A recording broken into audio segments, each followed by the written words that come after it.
What? Yeah, I'm the one to blame. I'm the one to blame. No, I wouldn't change. No, I wouldn't change. I'ma be the same. Even with the fame. I can't fuck these hoes. They gon' feel my pain. You in love with him, but that was stupid. I walk in the club, make it rain. Diamonds on my chin. Part of the G6 in the range. Now I'm pouring gin. Sipping rose. Blue Jose. Pharmacist say take some, but I want the whole thing. They visit my old hood. I make sure the bros let me for my own good. No regrets, just mistakes. All them up get hope. That bitch cost 100K. All them up get hope, but I'm still gon' show late. All these hoes tryna be my babe. I just tell them give me face. Big girl not up on my way. Twos on me, Mary Kate. Yeah, I don't wanna blame. I don't wanna blame. No, I wouldn't change. No, I wouldn't change. I'ma be the same. Even with the fame. I can't fuck these hoes. They gon' feel my pain. You in love with him, but that was stupid. I walk in the club, make it rain. Diamonds on my chin. Part of the G6 in the range. Now I'm pouring gin. Hey, you have to let me go. Niggas crazy. Oh yeah. Oh yeah, I'm in this bitch now.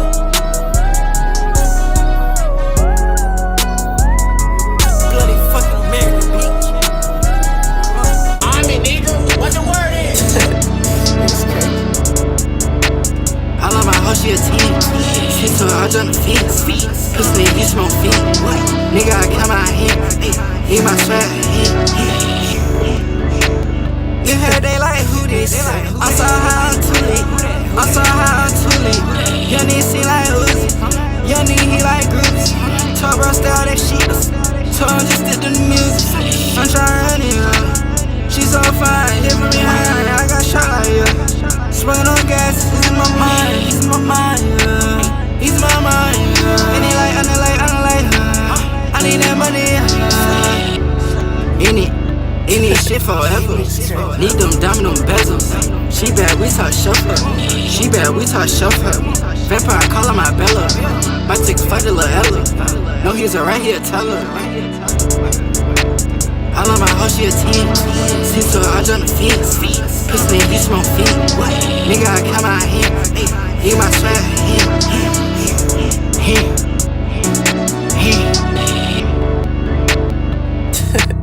Niggas crazy.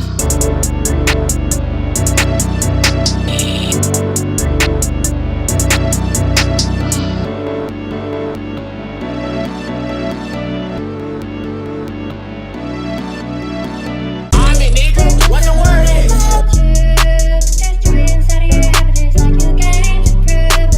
Love you in my life, you know I need you in it.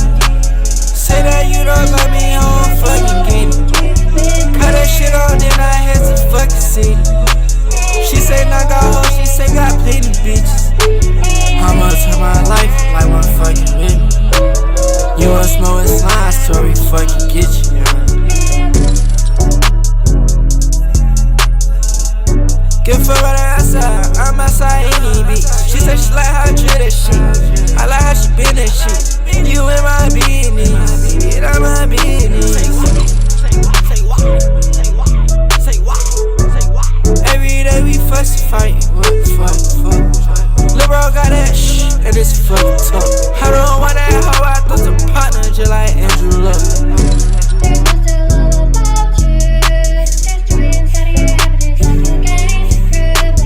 Love you in my life, you know I need you in it. Say that you don't love me, I won't fucking get it. Cut that shit off, then I had to fucking see it. She say not got hoes, she say got plenty bitches. I'ma turn my life like one fucking minute. You must know it's slime story, fucking get you.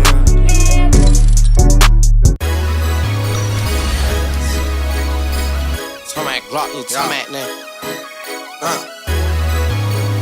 You gon' keep saying this shit. You already know what the fuck, man. You see what I'm saying? Yeah. 2 for 2, I'm going 2 for 2. Brought him last night, but I ain't know what I did to you. Fuck him as I walk the trap with like hella blues. I'm on his head, what the fuck, I can't let him loose. Tie his ass up in all black through a wedding suit. Flip it like vent, we ain't scared, we got hella truth. Yeah. Oh God. Yeah. Start saying. 4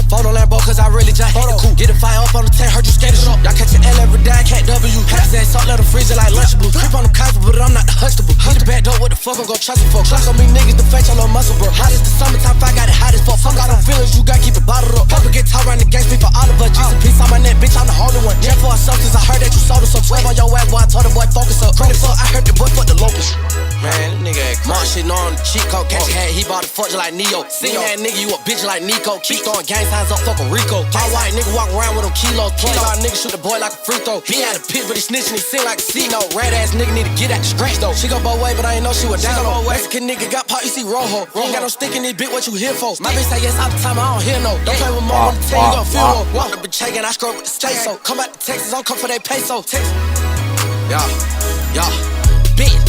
2 for 2, I'm going 2 for 2. Rode him last night, but I ain't know what I did to you. Just some as I walk the trap with like hella blues. I'm on his ass, what the fuck, I can't let him loose. Tie his ass up and all black through a wedding suit. That be like vent, we ain't scared, we got hella true. Yeah. Start saying. Photo Lambo, cause I really just hate the coupe. Get a fire up on the 10, hurt you scared to shoot. Y'all catch an L every day, I can't W. Pack his ass up, let him freeze it like Lunchable. Creep on the copy, but I'm not the Huxtable. Hit the back door, what the fuck, I'm gon' trust him for. I'm a parent, nigga, I got that blick. They keep staying every war, they get flipped. They keep staying, quick drive, pop straight out the hill. Quick shit, never seen it tight like it's a glimpse. Go to they run a bike like they do trick. Half a week sold them, that motherfucker skip. I took it big cause she know he's a wimp. Lame man, nigga, so I'm saying, catch up. Facts. BN.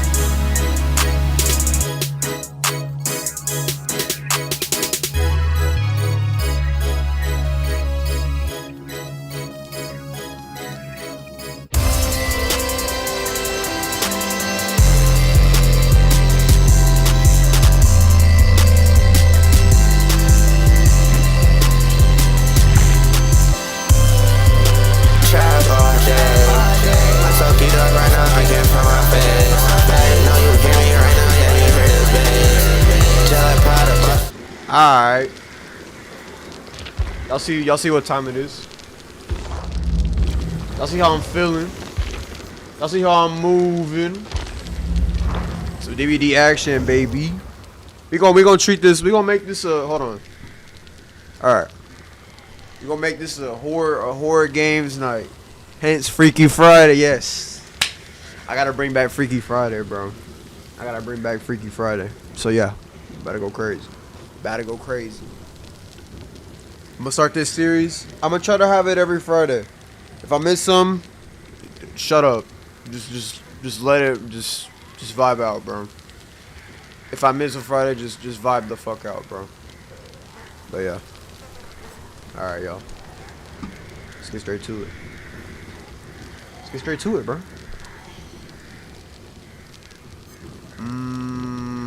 Hold on.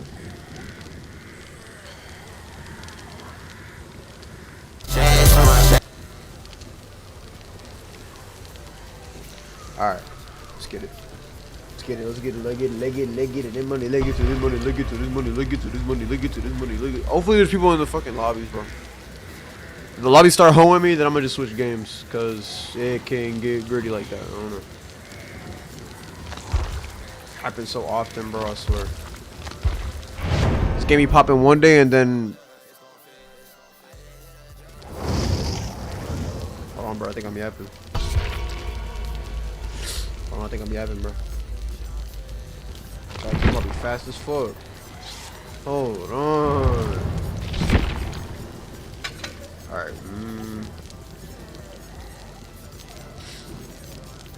Might be a little short stream tonight. Who knows? Depends how I'm feeling. Type shit ski. Alright, boom.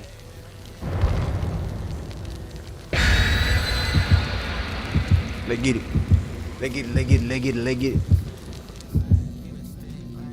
Alright, come on.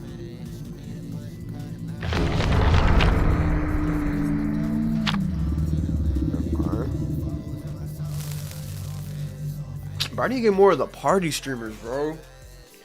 Motherfuckers gonna think I'm selfish.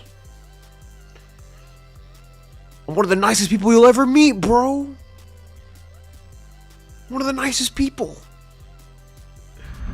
Oh shit, alright. Let's have fun, fuck it, let's have fun. Come on, baby. I'm not the best DVD player. I'm also not the worst. It's a shit show. So this is gonna be fun. This is gonna be great. Fun time. Happy fun time. Happy fun time. Yes, indeed. Who's the killer? Who knows? God, already? Yo, he swiped them fast as shit.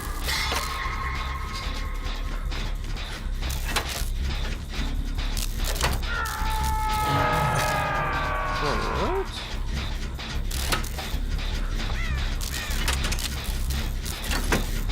I'm about to start tweaking, bro. Who's killer? They're all engines. Oh, and this is far.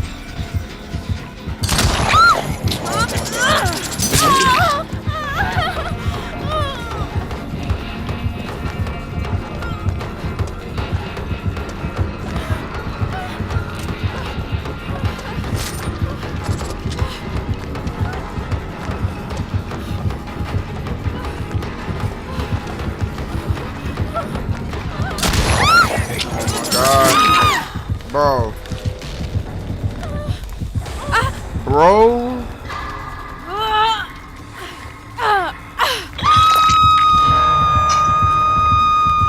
Okay, this is gonna be fun. I forgot the name of the killer, not gonna lie. Who is he? The hunter? The huntsman?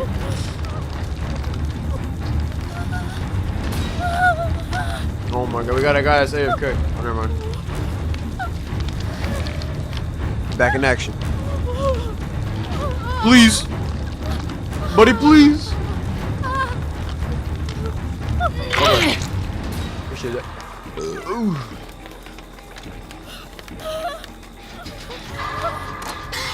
Oh my god, that was perfect.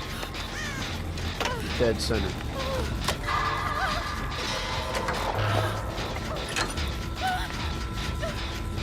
Okay, I need to find a box.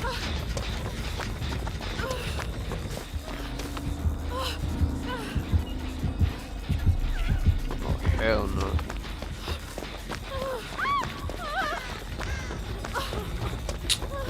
Bro?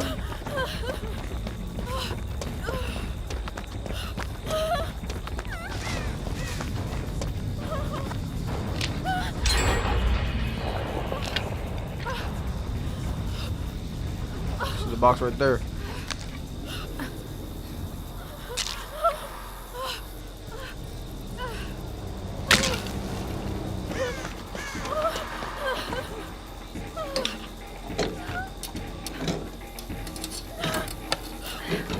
I'm not picking this shit loud as hell. Oh my god.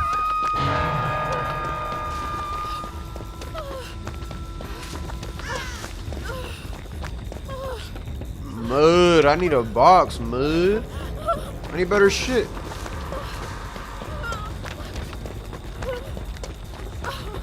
Okay.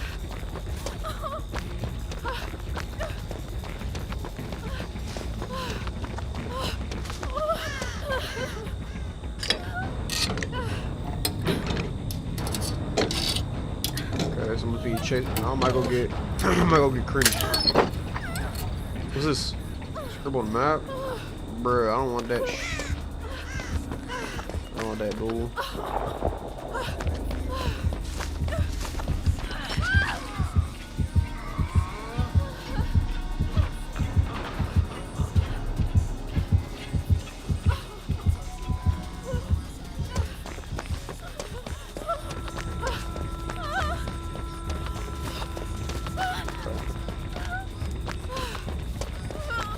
But we gotta like recoup somewhere, bro. We gotta regroup.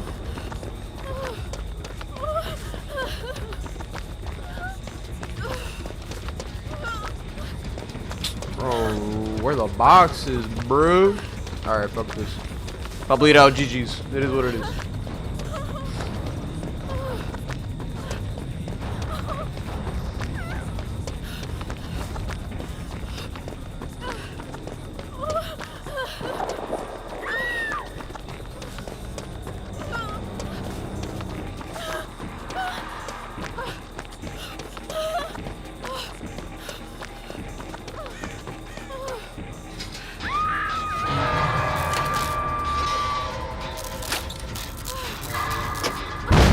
Oh my god, I'm shit. my god, I'm shitty. Bro, I'm shitty.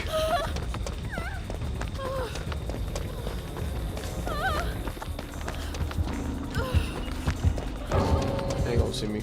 Pussy boy. Pussy boy. And the guy left. Alright, that's cool. Why did he leave? I don't know. It's fire though.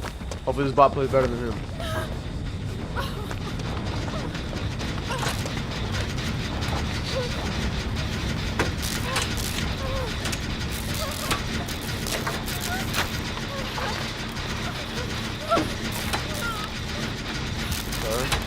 You better fucking run in a second, Buster Brown.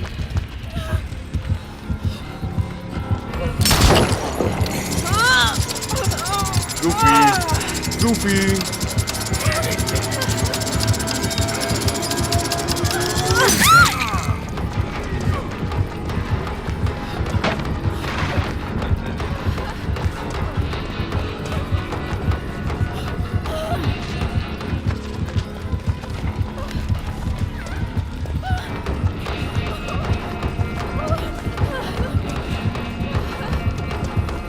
Oh my god, there's no pallet. Fuck me, there's no fucking pallet. Alright.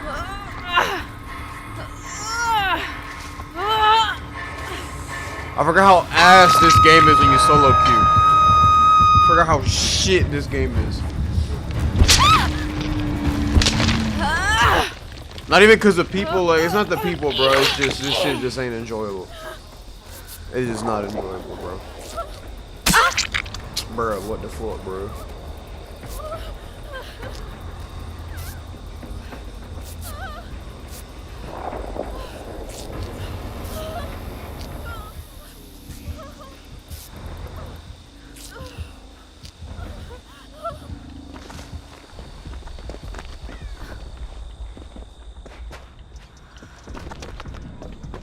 We gotta do gens, bro.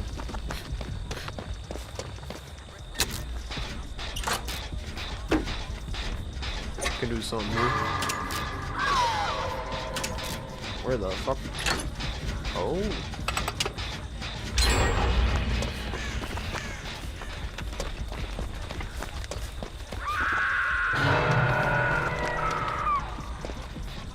You thought come this way, so I need a. Let me see.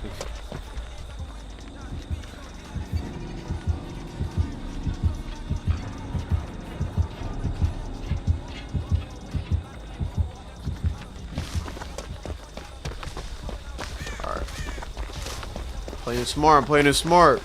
Shit, that was an IQ. Shit. Alright.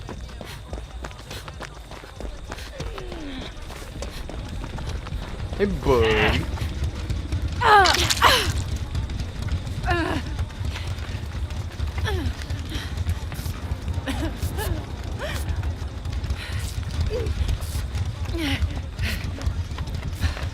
Oh, man.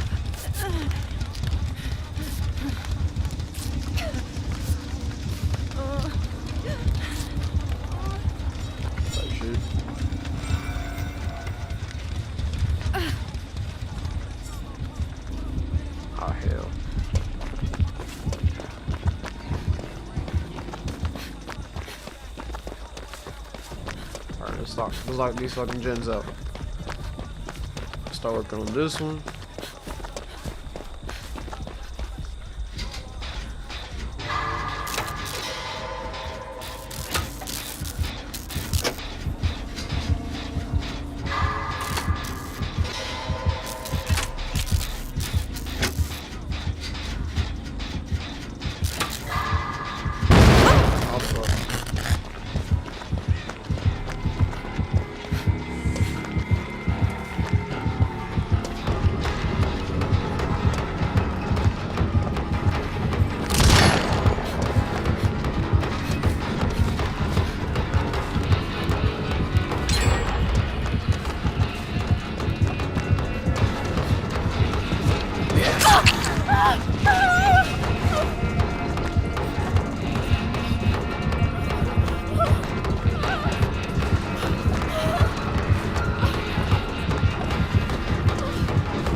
No! Alright, GG's, I'm out. This game is painful. I'm not gonna lie, this game is so painful. I don't get it. I can't, I can't. I can't, bro. I can't, bro. I can't. Bro, I be wanting to get into this game so bad. I can't, bro. I just can't. Like, I swear, bro, I swear I be wanting to get into this game so bad, bro. I swear I do, bro. I swear it just ain't my fucking, it's not my cup of tea, bro. I be wanting to get into that game so bad, bro. Oh my god, I swear. Like, I swear, actually, yo, is this glaze? By the way, this is 4K res. Hold on. Nah, I'm gonna show y'all glaze. This is glaze. Nah, this is fire. I mean, fuck the glaze. That's just fire. Alright, hold on. Let me fix this.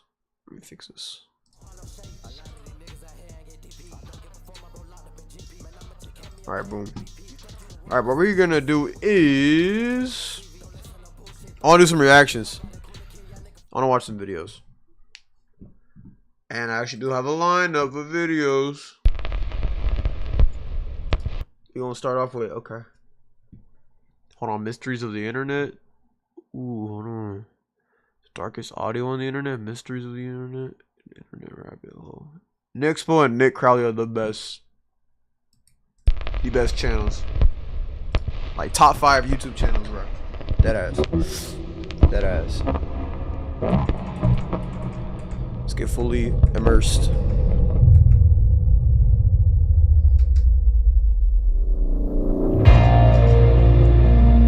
That might be too dark.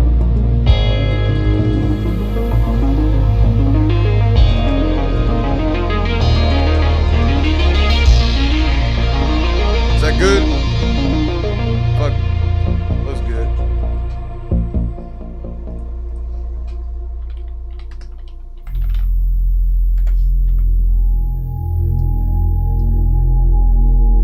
We gonna watch a couple of these. I'm gonna play some horror games. There's something inherently eerie about an audio recording.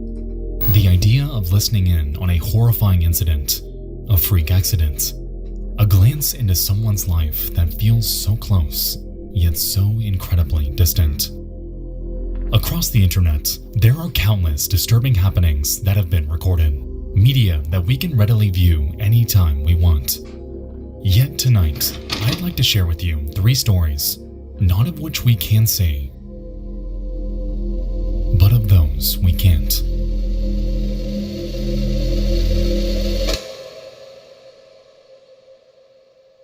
Okay. Interesting.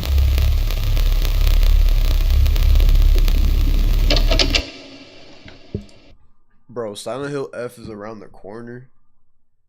Deadass, bro, I'm so excited. I'm so excited, bro. That shit's around the corner, bro. I'm so hyped, bro. I'm so hyped. I swear I'm so hyped, bro. I'm so hyped. It's a stormy night. August 24th, 2019. A woman named Deborah Stevens is out delivering newspapers before the world begins to wake. It's loud and intensely dangerous. As she's driving, her car suddenly begins to hydroplane. Yet instead of regaining control, the waters around her rapidly rise, sweeping her car off the road and pinning it against nearby trees. Realizing that she's in danger, she immediately calls her mother-in-law, panicking, pleading for any sort of help. She's informed to call the police. Surely emergency services can help her out of this, right? And so, she situates herself, dials 911, and explains to dispatch the following.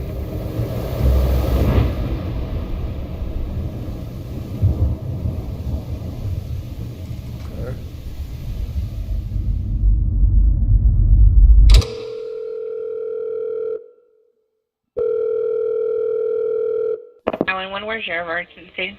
I have an emergency, a severe emergency. I'm in a flooding. My car veered off the road while I was doing my newspapers, and I'm flooded over here on the end of Kincaid, and it's all the way up to my windows, and I can't get out, and I'm scared to death, ma'am. Can you please help me really I bad? need you to calm down. I need you to tell me where you are. I don't know, ma'am. I'm on the end of Kincaid down here by these apartments. There's some apartments on Kincaid. I don't know what they're called. What color is your Park vehicle? Avenue. On the other side of Kincaid, at the very end of Kincaid Street, there's some apartments. And Right. Do you have a dark blue car is what I'm asking you? What color is your vehicle? Yeah, dark. It's gray SUV, lady. The motor's all the way up to my windows. Okay, hold on for me. Don't hang up.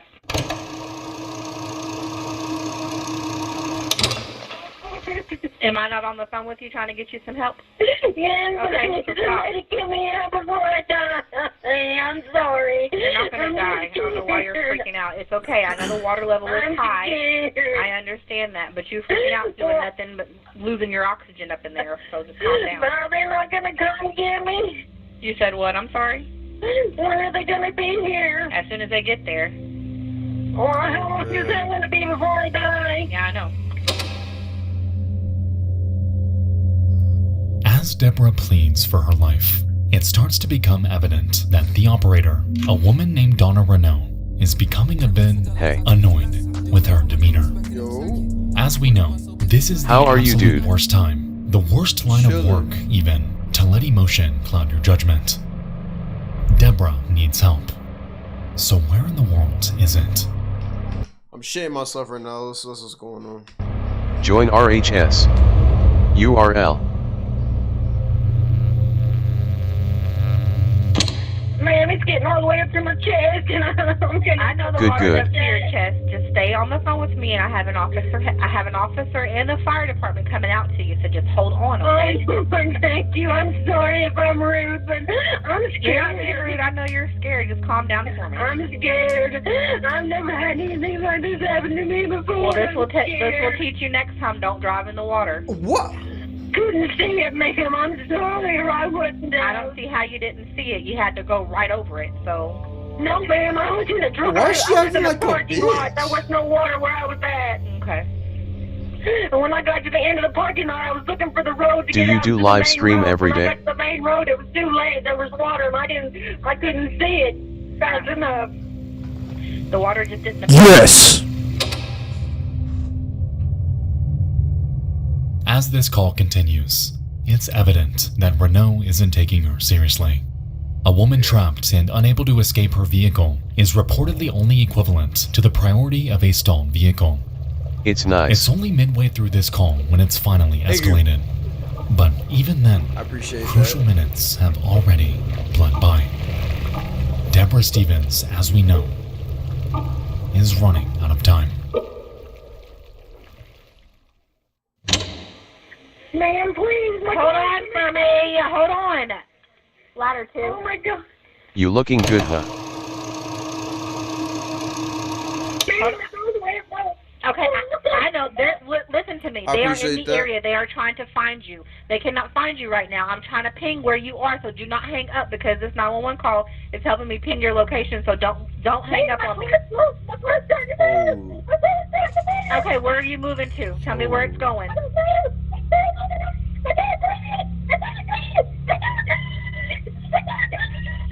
Okay, tell me where you are. How long have you been play this game?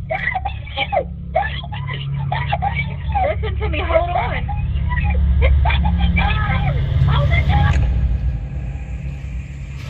What?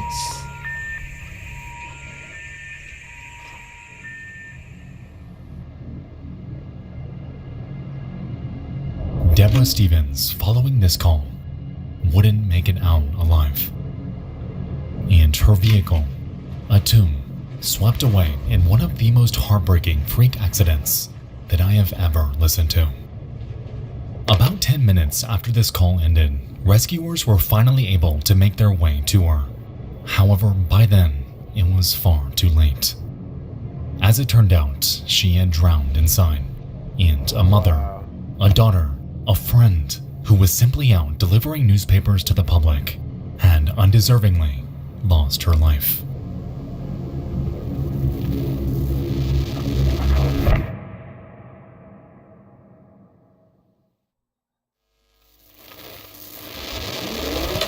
Next tonight, the 911 outrage. A dispatcher on her final shift, taking a call from a woman stranded in her car as floodwaters rise. She panics, but it's what the... In the following months, it was found that Donna Renault was coincidentally working her final shift after having submitted her 2 weeks' notice 13 days prior. To call it like it is, she displayed a remarkable lack of compassion towards someone in such a dire situation, constantly scolding and belittling Deborah in the final moments of her life. Never once did she render any sort of legitimate advice to keep her from panicking. A massive mistake, especially considering that she was dying. The backside of these apartments over here. I know she sits at night thinking of this. She sits at night thinking of this. She's probably had nightmares over this. That just keeps replaying over and over and over again. Where these people are at, they can all see me. They're all standing out there watching. Miss Debbie, you're gonna have to shut up, okay? I need you to listen to me. Wow. She gives no fucks. Not a single fuck given. Surprisingly, after an internal investigation, it was found that no policies were broken. No criminal action had taken place. None of what Donna Renault had done or said had violated anything. In essence, she had gotten off scot-free. And in her wake, a family devastated and shattered by an accident that never should have happened. Much like with Loretta Pickard, the Deborah Stevens tragedy is equal parts heartbreaking and frustrating. Both were, even if in part, victims of external circumstance.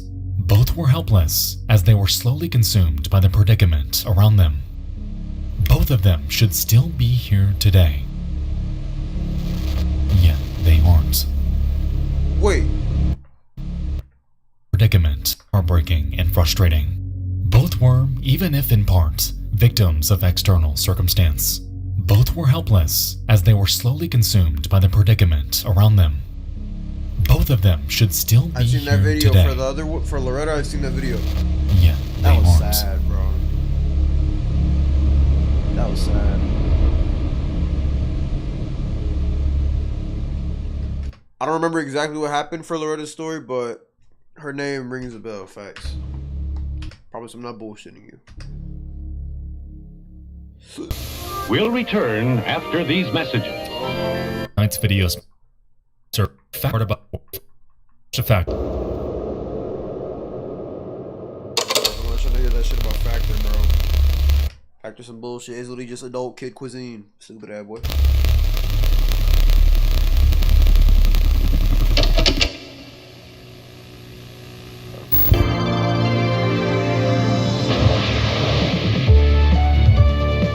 From WNBC TV in New York, this is Live at 5 with Jack Cafferty, Sue Simmons, and Al Roker with a weather. The year is 1986, and on WNBC New York, a reporter named Jane Dornacker is giving her daily traffic report. Once a musician and an actress, she had found her home here in her late 30s, enthusiastically providing updates about accidents, traffic jams, Your stream what is have you, good. to the affiliated Joey Reynolds radio show. For her, the news media was a job secure and consistent. So what could possibly, if ever, go wrong? Appreciate that. Exclusive AccuWeather forecast for our area overnight, mostly clear and cool. At 4:44 in the afternoon on October 22nd, 1986, an Instrom F-28F helicopter, operated by a company called Spectrum, takes off for their daily WNBC traffic analysis. On board was 39-year-old Jane Dornacker, joined by a 30-year-old captain, Bill Pate. The flight, like so many others, was meant to be unremarkable. However, what neither of them knew was that a maintenance engineer had installed the wrong clutch to it. A severe oversight that has the potential to cause a complete loss of power to the aircraft's rotor blades. Nevertheless, the engineer was highly experienced. The helicopter appeared ready to go. However, over the next 2 minutes after takeoff, something would go horribly wrong.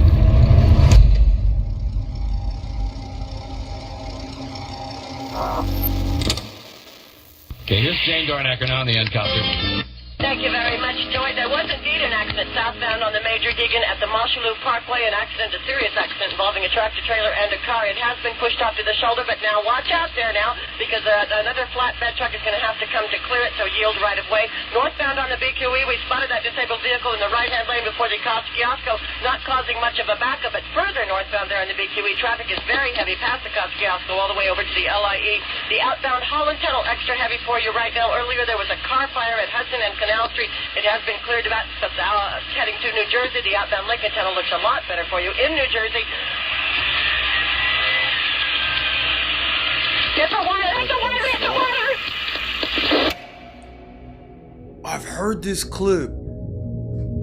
Bro, so fucked up. I've heard this clip in a song. At this moment, the helicopter had struck the chain link fence of a nearby pier after rapidly nosediving and had crashed into the Hudson River. And stunned and completely confused, Joey Reynolds continues in hopes of quelling panic.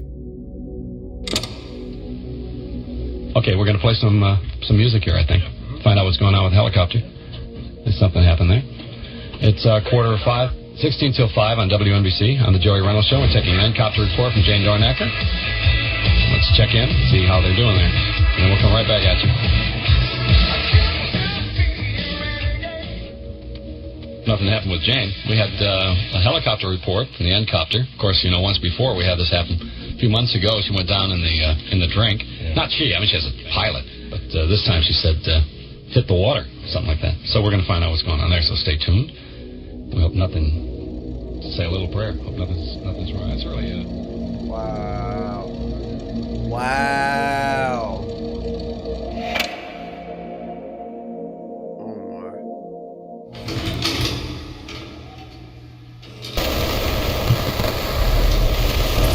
Airlines Hawaii. 8 days, 7 nights for only $559. We'll take you back downstairs to Jerry, and we will stay up here and have reports for you as we can bring them to you. Jerry? It's McDonald's 31st anniversary. And cargoes of food and medicine have been flown to famine-stricken southern Sudan. The first flights... Good evening. The Mets even the World Series. We'll have team coverage of their incredible comeback in Boston. But first, we have a grim development in a tragedy that struck us here at NBC today. A tragedy heard by millions. WNBC traffic reporter Jane Dornacker has been pronounced dead. Her pilot remains in critical condition tonight. For 15 minutes, the aircraft sat submerged in 20 feet of water, and the occupants inside, helpless as they struggled to comprehend the reality that they found themselves thrown in. Through no fault of their own, the aircraft's sprag clutch had failed, causing the rotor blades to completely seize up and leaving them with no other option but to plunge downward, down to the depths below. The pilot, Bill Pate, was severely injured from this accident. However, Jane Dornacker wasn't quite so lucky. The strangest part about this entire situation is that this wasn't even Dornacker's first encounter inside of a falling aircraft, as only 6 months prior, a helicopter that she was on board, again, had fallen from the sky. Jesus. Following her death, Joey Reynolds and the entire staff at WNBC were in complete shock. However, none of it compared to the loss that was experienced by Dornacker's 16-year-old daughter, Naomi. Just 3 months prior, she had lost her father, and my internet isn't working properly at all. I can't even watch your stream. I've sent you a request on Instagram. Please accept it so I can talk. At such a young age. In the end, Naomi was given a $325,000 settlement from a wrongful death lawsuit Erica.Brianna my Instagram.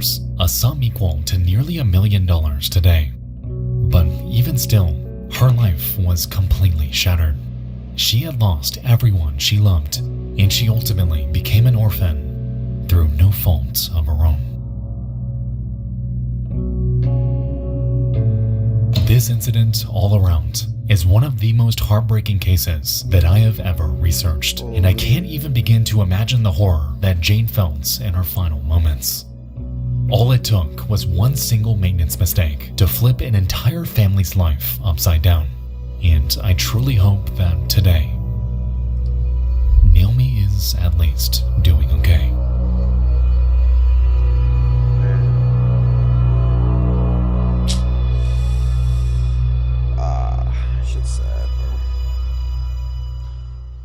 So sad, bro.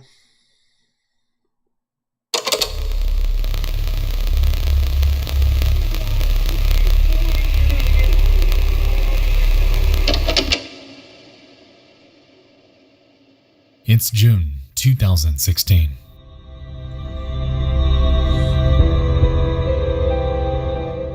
The world is ensnared in politics. Harambe takes over the internet. And over on YouTube, a user named Sir Daniel Fortesque uploads a video depicting a strange, eerie radio broadcast. His recording is only 1.5 minutes in length. However, in the description, he provides us with some context.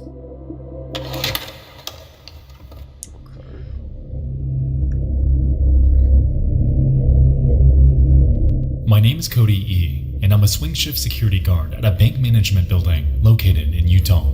Inside the security office is an old AM/FM radio that belongs to my supervisor, who listens to talk shows during his daytime shift. On June 16th, 2016, I was killing time before I got off work and began to play with the old radio. It was set to AM stations, and while turning the knob, scanning through stations, I came across a very creepy broadcast. After listening to it for about 1.5 minutes, I quickly grabbed my cell phone and began to record the audio. I could hear 2 voices during the broadcast. The first and most often heard is of a woman crying, in to me what sounds like fear or agony. While the woman's crying and speaking, you can hear faint words spoken from another woman or girl who sounds younger. I wrote down what I believe I hear the voices saying in the recording, but if you hear something different or can make sense of audio I couldn't understand, feel free to leave it in the comments and tell me what you think of it. I don't post videos to YouTube normally, and I don't focus this channel on anything specific.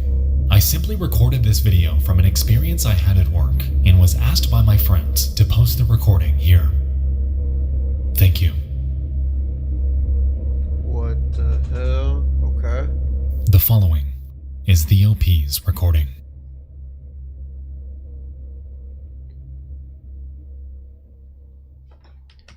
Hold on. The following sequence contains my personal interpretation of the words spoken within this audio recording. To this day, the source remains a mystery. Viewer discretion is advised. Okay.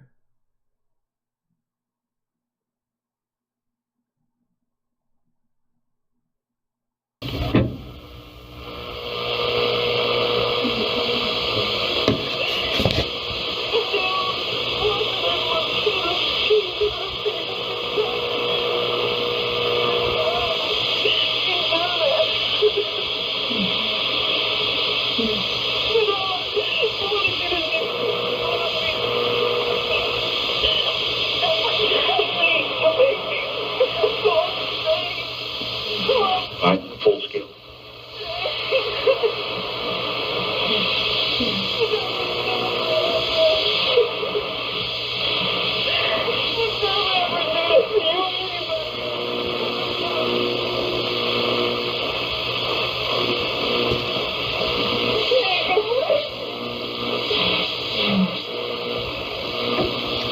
Wanting grading.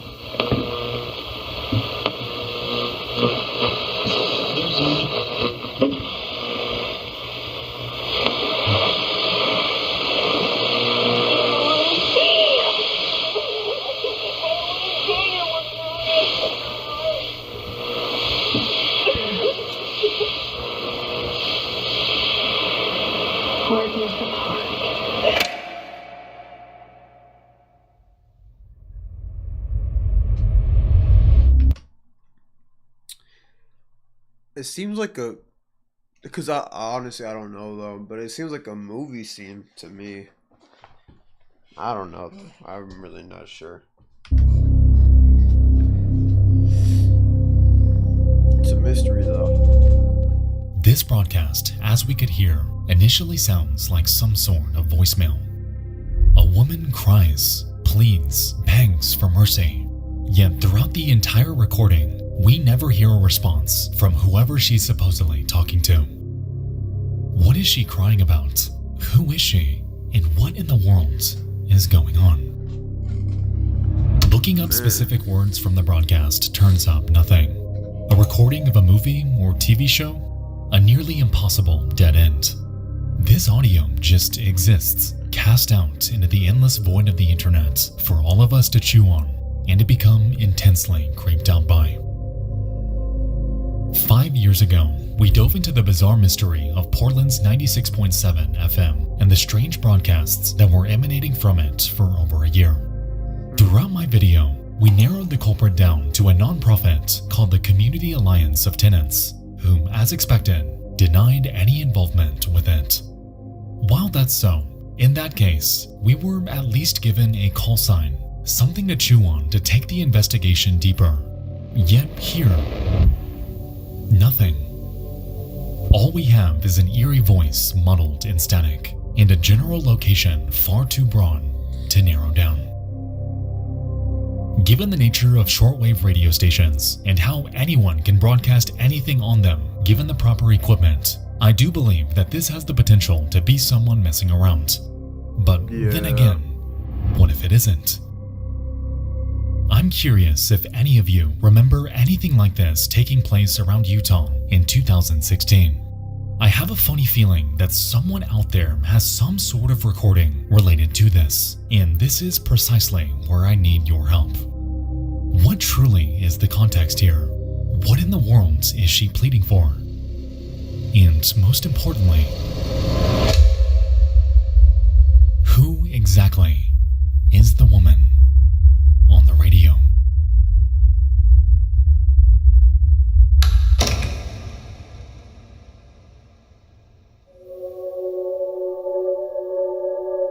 Shit. Who is it? Audio. A medium so intimate, so familiar, so intense. Wow. Nah, that was fire. Nexpo's too good at what he does, bruh. Too good at what he does. Alright, let's see. Mysteries of the Internet, Volume 1.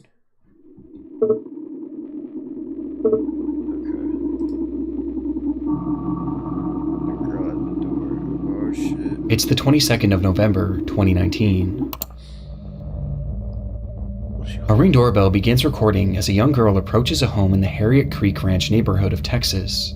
It's pitch black out and the girl is seen all alone, which by itself is strange enough, but it's moments later that this footage becomes truly concerning.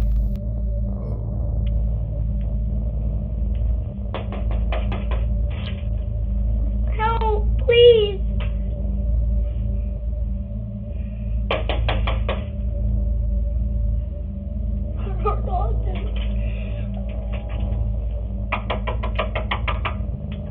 Please help.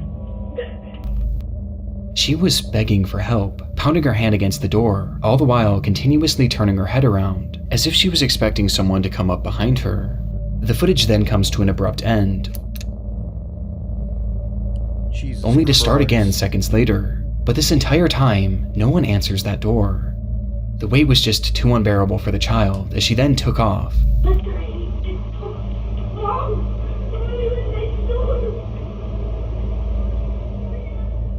Yelling incoherently in the street before running out of view of the camera. Frustratingly, this footage was only viewed by the homeowner well after the fact, and reports seem to indicate that this was a property that they rented out rather than lived in, with it being unoccupied on that night. But after seeing the video, the homeowner immediately contacted law enforcement and shared the video online in the hopes that more information would come forward, as it seems that neither they nor the police had any idea who this child was.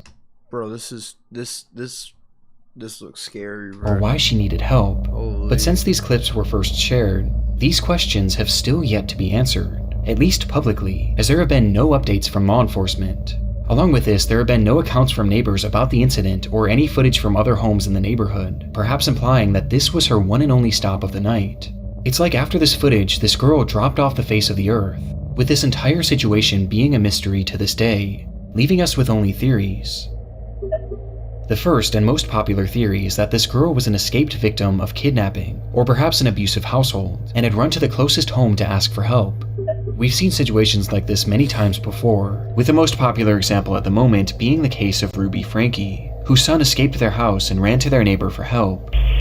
Wondering if you could do 2 favors, taking me to the nearest police station Well, actually, this one's fine. This certainly falls in line with this girl's behavior, as she was clearly scared about someone or something following her, hence why she kept looking back. And given that there have been no updates to this case, and that seemingly no one else saw her that night, it would indicate that whoever she was running from had recaptured her shortly after.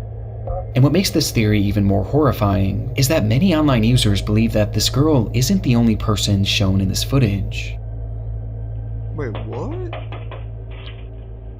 Help, please. As in the background, some can see what appears to be movement behind the bush, and potentially even a figure. Please help.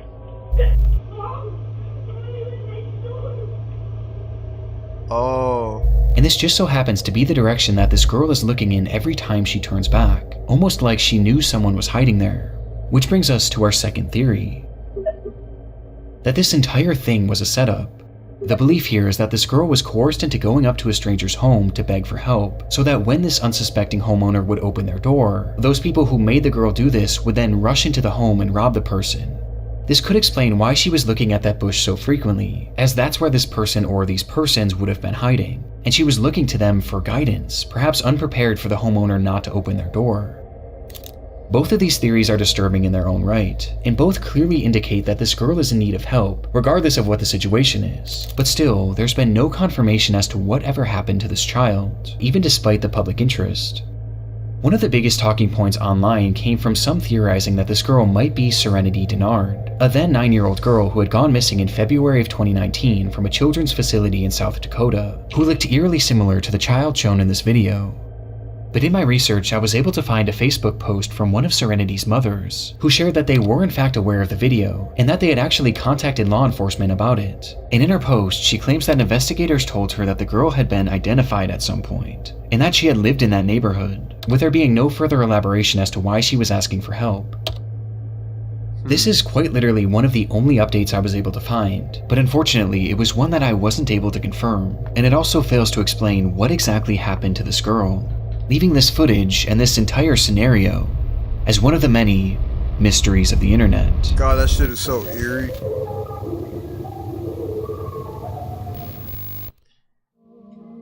Throughout my time here on YouTube, I've stumbled across some of the most frightening things on the internet, but one of the discoveries that scared me the most was my own personal information, just out there in the open on random sites that could be accessed by anyone. This is all because of data brokers who sold my information, making private things like my phone number available for anyone to see. But luckily I was able to combat this with the help of today's sponsor, Aura. ꜰᴅ led me to Aura, and in those 2 weeks there.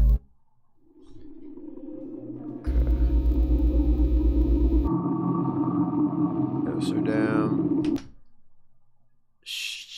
ꜰʀᴇᴇᴜ ꜰʀᴇᴜ. What? It started with a police chase. Okay. An officer parked alongside a highway in North Amsterdam had witnessed a black Mercedes speeding down the road and was now desperately trying to keep up with it. But the effort was to no avail, as the Mercedes would soon disappear from the officer's view. And when it would come back into view minutes later, it wasn't moving. It was instead left abandoned on the side of the road, the driver's side door hanging wide open, and the driver himself being nowhere to be seen, leaving that officer alone with the suspect's car, but no suspect. However, the vehicle hadn't been left entirely empty, as in the driver's rush to flee the scene, he had accidentally left his cell phone behind, and so the contents of this phone would be searched, which quickly led to the discovery of this driver's identity. But for investigators, there was a far more pressing finding on that device.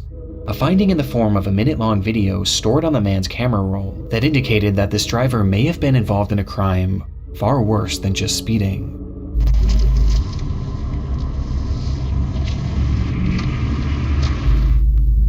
The footage was taken inside a different vehicle and showed an unseen driver holding up his cell phone alongside another man in the passenger seat. The camera was focused on a car in front of them, with both men seeming intent on catching up with it, as in the moments before this recording started, something had happened between them, which the men inside this car felt they had to get revenge for. Voor ons net hebben brutaliteit met ons gemaakt. Deze mannen voor ons hebben net brutaliteit. Run, maat, ze gaan hier, run! They referred to this unseen incident as an act of brutality by a group of men in this other vehicle, and by the looks of it, it's likely that this car had simply cut them off, as there was a freshly closed lane in the stretch of road at the time, which created an unexpected merge. And this is most likely what this group inside this separate car thought too, as they were showing no signs of road rage, and were instead just casually driving with the flow of traffic. Wow. However, it's clear that the men behind the camera felt differently, as in their minds, what this other driver had done to them was so awful that it was worthy of only one punishment: death.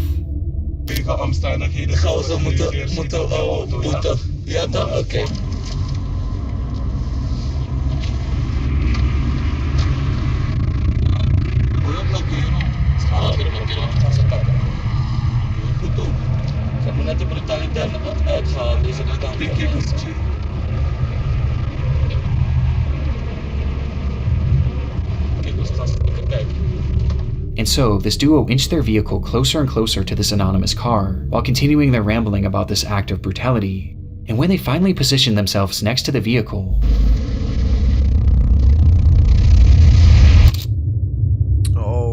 the man in the passenger seat brandished a pistol and pointed it directly at the driver of this vehicle.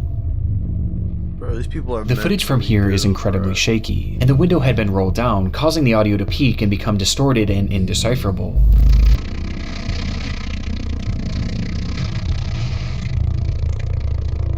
Because of this, it's hard to say for sure what happens next, but it appears that the man holding the gun attempts to fire the weapon before pulling it back into the car, cocking the revolver once more, and firing again.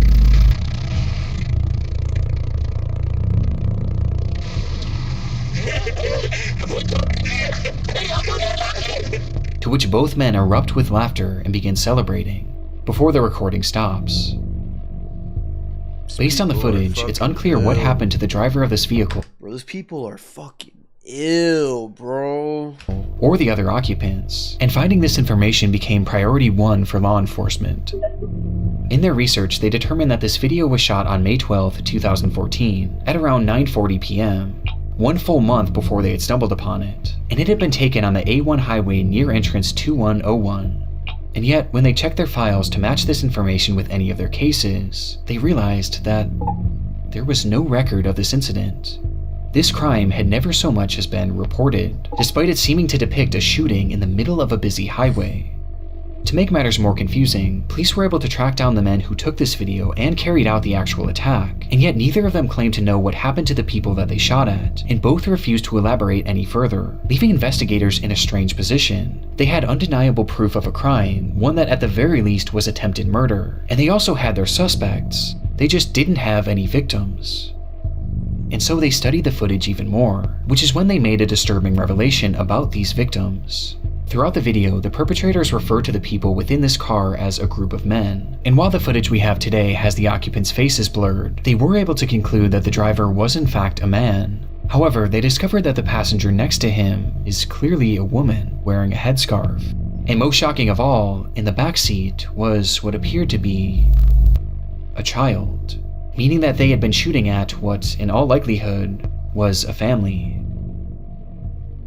Police released this video to the public later that year under the name Amsterdam Schietincident Ringweg A10, or Amsterdam Shooting Incident on Ring Road A10, where they revealed this footage but disguised the voices and faces of the perpetrators for unknown reasons. And in releasing this, they asked the public to come forward with any information that could help identify this family. They asked for witnesses on the scene, car repair shops that may have fixed a car with bullet holes, any hospitals that had shooting victims on or around that day, and most importantly, they asked for the family inside this car to come forward, as without their testimony, convicting these men was nearly impossible, as it wasn't fully clear what crime they'd even committed.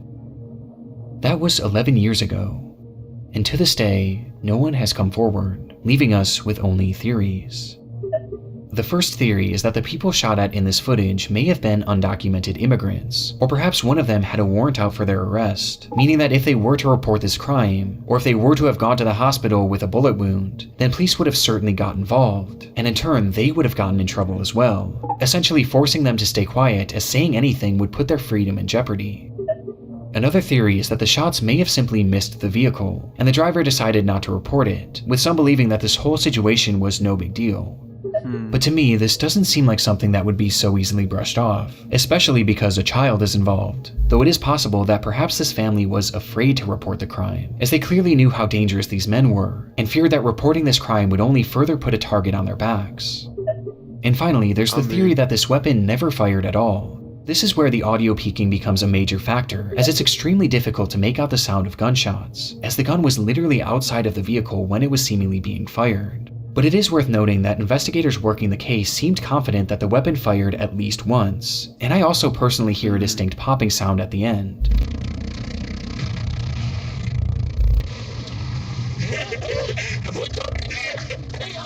But it's hard to say for sure. And it also is possible that this group was using blanks, with this all being an attempt to trick the other driver into thinking that he was in danger. But even with these theories, we still have no idea the fate that befell this family, and it's clear that they have no desire to come forward, for reasons we just don't know.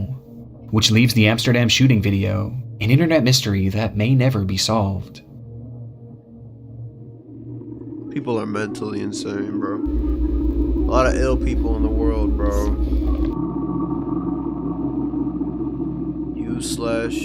Urgent, I need help, please. We are from BSAS West Zone, Castelar, San Juan neighborhood. Her name is Emma Rosario Culk, who's been missing since Friday, June 12th. If you saw her, please call. Any information will be appreciated.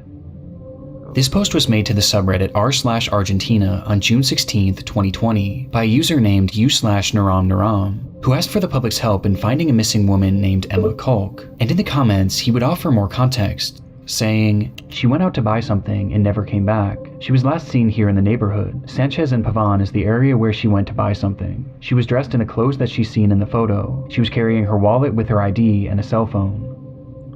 Quickly, the post was inundated with concerned citizens wanting to help in the matter, with the gravity of the situation being made even greater, as earlier that day, Naram had made a similar post, which revealed that Emma Culk was actually his mother. Fuck, man. This revelation only made the post more important, as people left comments offering support and encouragement, with many even providing advice on how he could potentially track her down, to which Naram seemed genuinely grateful.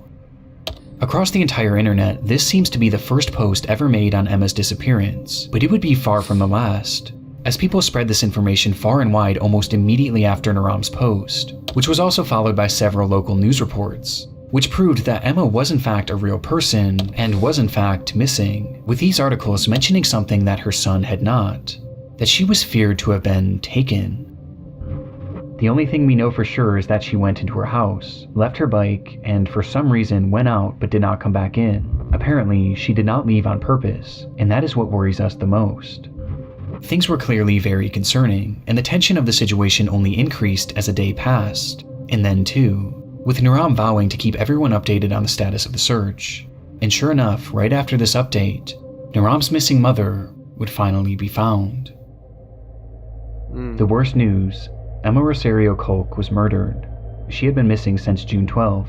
Her son killed her with stab wounds and then buried her in the backyard of his house. He was arrested. Rest in peace, Emma. Emma Culk had been found dead, murdered and buried in her own backyard, with the perpetrator allegedly being her own son, Daniel Culk, who had confessed to stabbing her once in the chest and then twice in the head before burying her body in the backyard, with a motive never being given. The ending to Emma's search was disturbing, but perhaps the most shocking part was the revelation that she was killed by her own son, 20-year-old Daniel Culk, which immediately called into question Naram's Reddit post, as he had claimed to be Emma's son, leading many to wonder, was Naram the killer? And so, desperate for clarification, someone commented, "By any chance, are you 20 years old?" To which Naram actually responded, writing simply, 25, before eventually leaving the following explanation. "Apparently it was my brother. That's what the police said when they declared the crime." This would mean that when Naram had been making these pleas to find his mother, in reality not only was she already dead, but she had been killed by his own brother, and buried in their backyard. It's one of the most chilling things I've ever come across on Reddit, but the intrigue of this case doesn't exactly end here, as there was something about Naram's story that wasn't quite adding up. Just days before the disappearance of his mother, he had left a comment on an unrelated post saying, "When I was 8 years old, I wanted to ride a bicycle without hands, according to me because it was easy. I was on the street, dirt, and I let go of the handlebars, and here I am at 19 years old, with the handlebars marked on my abdomen." In his own words, ꜰʀᴅᴜ wasn't 25, but instead 19 years old, and potentially 20 years old by the time his mother was found, which put him at the exact age range as Daniel Kolk. This prompted a wave of speculation and confusion and spawned the enduring mystery: who exactly is ꜰʴ? While making things even stranger, digging deeper into his posting history, you can find another comment where he claims to have been working the same job for 6 years, which seemed to contradict the idea of him being 20, thus prompting even more confusion, which eventually caught ꜰʴ's attention, who responded by stating, "I didn't write that. It must have been my brother. I don't use this social network. I only used it twice, for a work issue, and now because my mother disappeared. This account is not mine." This recounting of events made ꜰ's initial story even more twisted, as if this was true, then not only was it his own brother that killed the mother he was looking for, but he was literally using that same brother's account. And again, this gets stranger. Around the same time, ꜰ would thank the internet for its help on the case, and then proceed to swiftly disappear, leaving the account untouched for over 2 years. But this silence would be broken in 2022 when they suddenly returned, with their posts being slightly unhinged, gloating about their internet status and bizarrely lashing out at random users who questioned him on his past and present motives. And in these ramblings, he would drop the bombshell that he wasn't actually Emma's son. He now claimed to be Daniel's best friend, writing that he allowed Daniel to make the post on his account to spread the news about his mother's disappearance, which he was completely unaware that Daniel himself had caused. This was the last real update in this case, and it only threw more fuel on the fire of this mystery, with people wondering what version of events, if any, were true. When I hear about this case today, many seem to believe that the entire time ꜰ was actually Daniel Kolk, and he had made this post to make it seem like he was searching for his mother, and perhaps to even use any given advice to help conceal what he did. As remember, many were offering suggestions on how to find her, which Daniel in turn could have used to essentially do the exact opposite, to help make sure that she was never found. This is tricky because the account posted briefly after Daniel was supposedly arrested. However, the status of this case is entirely unknown to this day, as there have been no updates as to whether or not Daniel was actually charged, with some choosing to believe that this was him the entire time, and perhaps he was even held in prison for a few years before being released, thus explaining his 2-year absence. Another theory is that ꜰ was initially telling the truth, and that he was Daniel's brother, and that he was simply using the account to spread word of his mother's disappearance, before eventually abandoning it.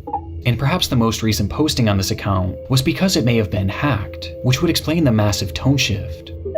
Or maybe it's the most recent version of events that's the right one, and that this is actually Daniel's best friend.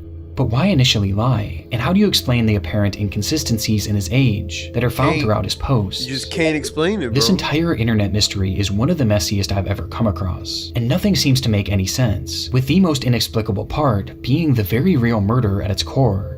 A mother who was killed by her own son for no apparent reason, and given the lack of updates, it's hard to know if justice was ever served.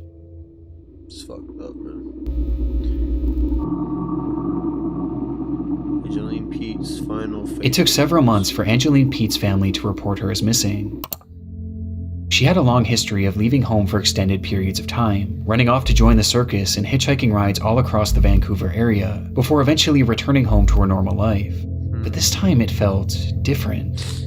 None of her friends or family had heard from her since May of 2011, and it was now nearing the end of summer. This was especially odd considering that Angeline was known to be constantly texting, as well as updating her Facebook profile, with that profile now sitting completely dormant. But within that page filled with your typical selfies and normal life updates, there was one post that stood out, the final post she ever made. This photo was posted without context on May 20th, 2011, a day that just so happened to be the very last time that the vast majority of Angeline's friends and family members had heard from her. And when looking into the context of this image, her disappearance only becomes more concerning. That night, Angeline had been drinking with her fiancé Robert Calden in downtown Vancouver, and while the two were waiting to catch a ferry back home, something had sparked an argument, which eventually led to a full-on physical altercation. This fight caused such a stir that eventually police would arrive on the scene, where they noted that Angeline's lip had been busted, leading to them placing Robert under arrest. Though in the end, no charges would ever be filed, as Angeline refused to give officers a statement and instead insisted on just going home, which led to the whole thing seemingly being dropped. It was directly after this that Angeline would post this photo to her Facebook account without any sort of context, before proceeding to disappear into thin air. Her motivation for doing this isn't 100% known, but one could assume that she was trying to make a record of this attack, perhaps in case something were to happen to her. The timing of this is more than a little suspicious and paints a horrifying picture of the potential fate of Angeline. That she had been murdered by Robert Calden as a result of their fight on the 20th of May. It's a case that seems as straightforward as it is disturbing, but that's only on the surface, as there was another factor at play here, as when the police stopped this couple from fighting on that fateful night, Robert wasn't the only one facing jail time. What? Angeline was no stranger to abuse. She had a long history of it herself, with her ex-boyfriend claiming to have suffered dozens of black eyes throughout their relationship, which had ended years prior. This violent behavior often stemmed from her trouble with alcohol, and Robert was clearly one and the same, with the two forming an extremely toxic relationship that often ended in one or both of them getting hurt. It was all too normalized for the pair, which was highlighted by one of Angeline's final texts, where she wrote, "Gee, my lip hurts. I hate him so much that I love him."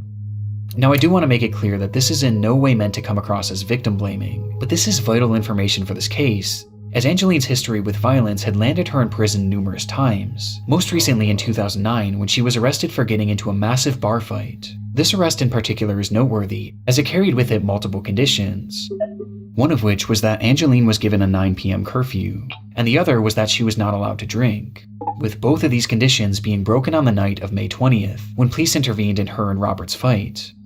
This meant that Angeline was now likely going to be reincarcerated, and sure enough, that same night, officers arrived at her home to question her on the matter, but she failed to answer the door, which led to a warrant being made for her arrest 5 days later on May 25th. That day, a squad car pulled up to Angeline's apartment to bring her into custody, but when police entered the home, they would only find Robert, who just so happened to be on the phone with her. And officers claimed to have spoken with Angeline during that phone call, where they advised her to turn herself in, though she claimed that she was no longer in the area, and eventually hung up the phone. This would be the last time that officers would speak to Angeline Pete, and seemingly according to Robert, she returned home and left the very next day on the 26th, and never came back. This whole revelation muddies the water in this case, and provides us with our second theory, that Angeline Pete had run away to avoid reincarceration. But there's something unusual to me about this phone call with police. Now there's hardly any information about this case online, but from all the articles that I've read, it seems that no one in Angeline's life had heard from her after this photo was taken, with the exception of Robert. And when police spoke with her, it was only over the phone. They too hadn't laid eyes on her since the night of May 20th, prompting some to wonder if Robert had arranged for some sort of decoy to make this phone call. Though however it happened, since that phone call, there has been no activity on any of Angeline's online accounts, and she's never deposited or spent a single cent from her bank account. From that point on, she's been essentially invisible. That was 15 years ago, and today we still have no concrete answers as to what happened to Angeline Pete, with some taking this as a sign that something sinister had in fact happened to her, as how can you go that long without leaving a trail, and without at least trying to come back? Especially in Angeline's case, as she was a mother. Angeline had a 7-year-old son who was by far the most important thing in her life. At the time she went missing, this child was staying with her father, Angeline's former partner, but she still played an incredibly active role in his life, and she wanted to be as involved as she possibly could be. And yet, after 15 years, she's made no attempts to try and reach out to him. Again, people have taken this as a sign that Angeline has perhaps been killed, and it isn't just Robert who they think might have done this, as some believe that she may have been killed by someone that neither they nor Angeline even knew. As I mentioned previously, Angeline had a habit of hitchhiking, and she was known to do so in a way that was overtly dangerous. And interestingly, there were some unconfirmed sightings of Angeline after she went missing, with some reportedly seeing her in Port Hardy and Grand Perrier, areas that she would have had to catch a ride to. Now again, these are totally unconfirmed sightings, but what's so chilling about this is that if she had been hitchhiking through those areas, then she likely would have found herself doing so along Highway 16, which is now known as the Highway of Tears. Without getting too deep into this stretch of road is notorious for its disproportionately high number of women who have gone missing on it, and especially Indigenous women, with Aboriginal organizations claiming that as many as 40 Indigenous women have been killed or kidnapped while on this stretch of road. Wow. And coincidentally, Angeline was an Indigenous woman herself, who may have found herself hitchhiking on that very road. Oh man. Angeline's disappearance is one of those cases that you can convince yourself that every theory is right. But as of right now, there's just no way to know what truly happened to her. And while this is an internet mystery for us, for Angeline's family, this couldn't be more real. Many of them are suspicious about Robert and believe that police didn't do a good enough job investigating him, as he was never even considered a suspect. But they also hold on hope that Angeline is still alive and out there somewhere, and they'll often hold events and vigils to keep her name in the spotlight, and to assure she knows that she can always come back home. And it's this hope that has fueled her son since she disappeared, as all throughout his childhood he played hockey as a way of helping to find her, with one family member saying, "That's why he wants to play hockey. So if he gets famous, his mom will find him."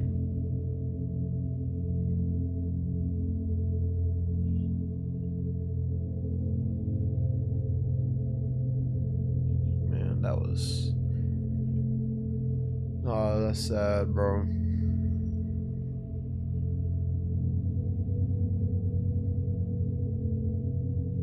Man, super good video, bruh. Super good fucking video, like always. All Nick does is drop bangers, bro. I swear.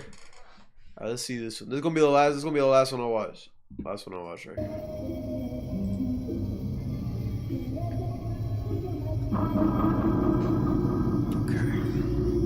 Missing persons report. 18-year-old Jesse Giovanni Namajapal was reported as missing to the Denison Police Department. He was last seen on July 14th, 2017, in the city of Denison, Iowa, and his disappearance is considered crazy last name involuntary.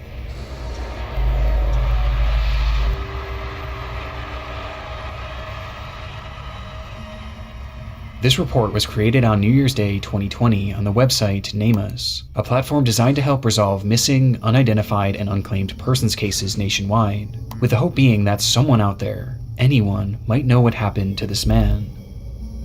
It wasn't the first mention of Jesse's case in the online world. Despite being an incredibly obscure mystery, several sources had brought attention to his disappearance in the past, one of which being the official state website of Iowa. Though each had gone without resolution, and they all shared a distinct similarity, they were almost entirely void of context. There was essentially no information about who Jesse was and what led up to his disappearance, aside from the mere mention that it was believed to have been involuntary, meaning law enforcement assumes he was kidnapped or perhaps even killed. It's a missing persons case that admittedly comes across as hardly noteworthy, as the lack of information leaves us with seemingly no story to tell. But this is only on the surface. As years after this report was made, a Redditor began to peel back the layers of Jesse's case, which eventually led them to his various social media accounts, and in turn, a slew of depraved and unexplainable content that morphed this case from a seemingly standard disappearance into one of the strangest internet mysteries in recent memory. This is the disturbing story of Jesse Namajapal, and the internet rabbit hole he left behind.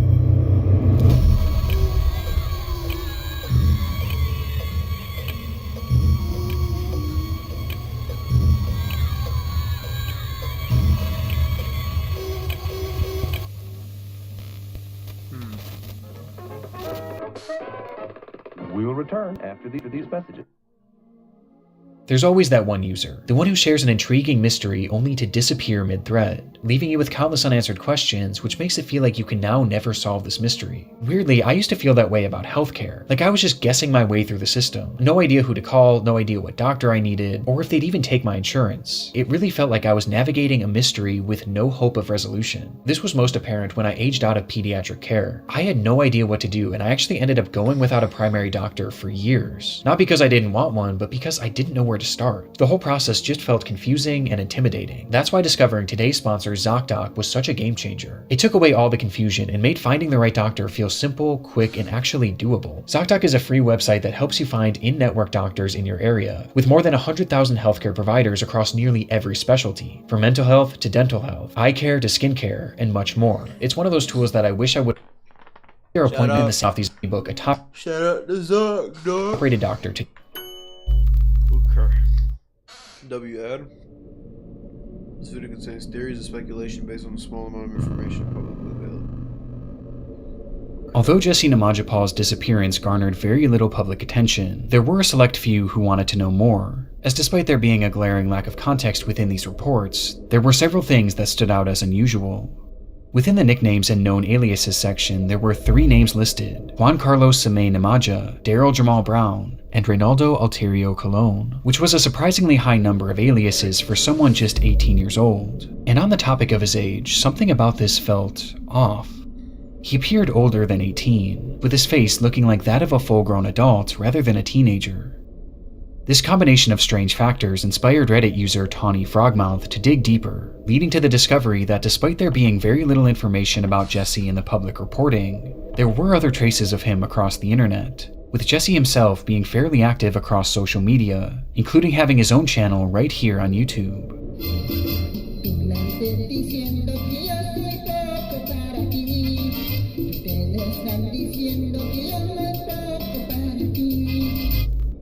The account was simply named ꜰʀᴇᴅ and showed the 18-year-old performing various songs and dances in his native language of Spanish.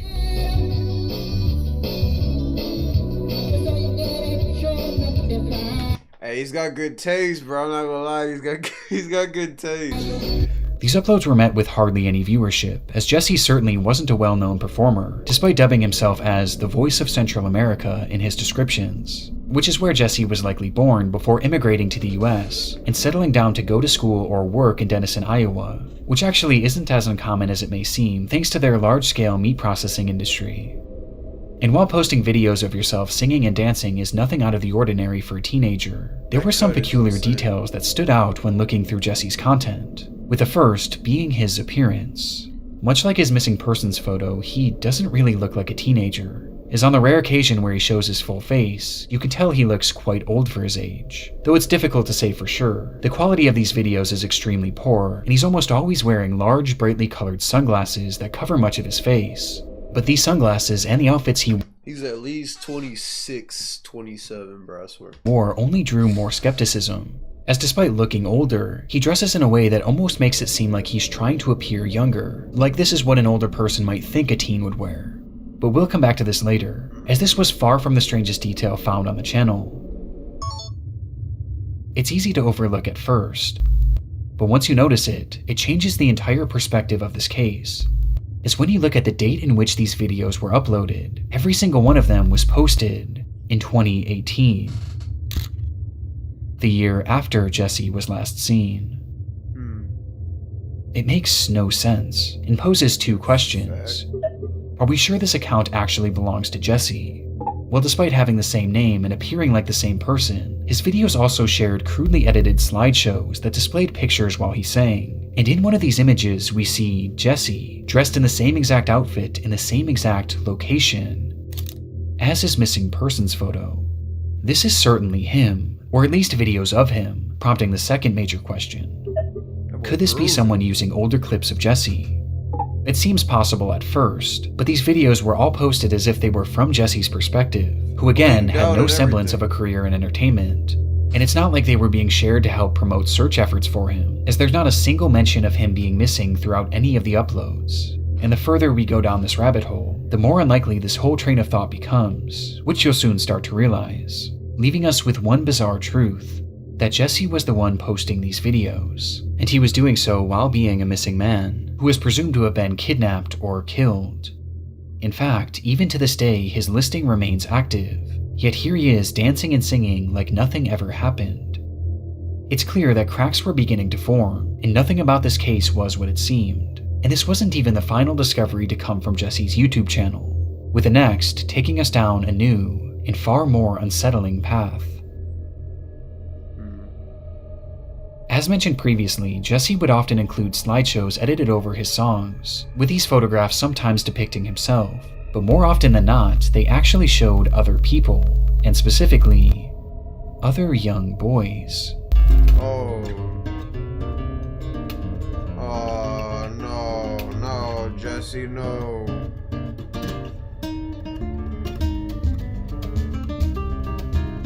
Jesse, no, don't tell me. Don't tell me. Don't tell me this is the type of guy you are, man. His channel is filled with images of children who appear to be preteens or even younger, with these accounting for the vast majority of the pictures he shared, including his very own profile photo, which shows a child sitting on the steps of a swimming pool.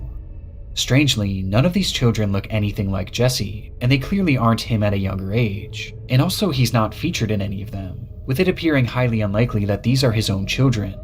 Instead, they appear to have been taken from various children's social media pages, while some seem to be more candid, perhaps even being taken by Jesse himself, who included them in these videos for unknown reasons, almost as if he was infatuated by them. And the further you follow his online trail, the more unsettling this all becomes.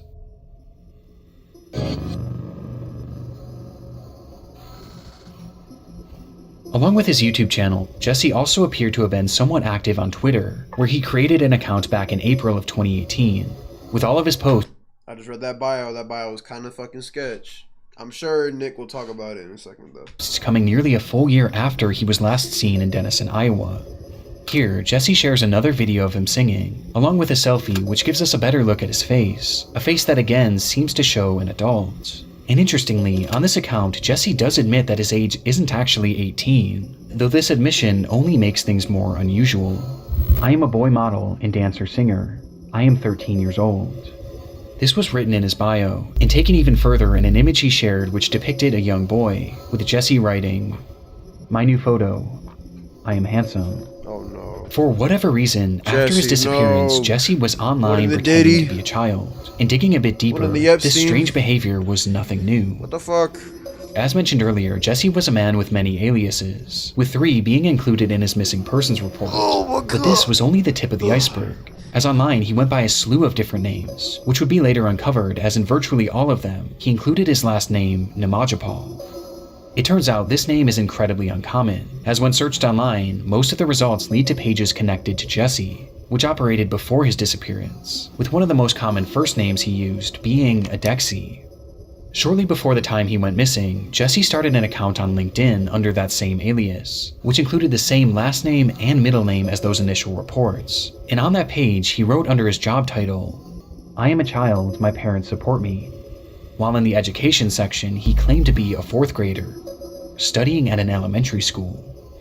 And So this reminds me of Schoolboy. What was his name? Schoolboy 9?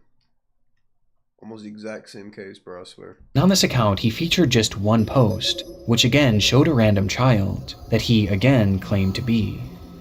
This behavior is prevalent all throughout Jesse's online trail, as account after account shows evidence of him posing as a child, either by outright stating to be, or by using children He's from Guatemala. Okay.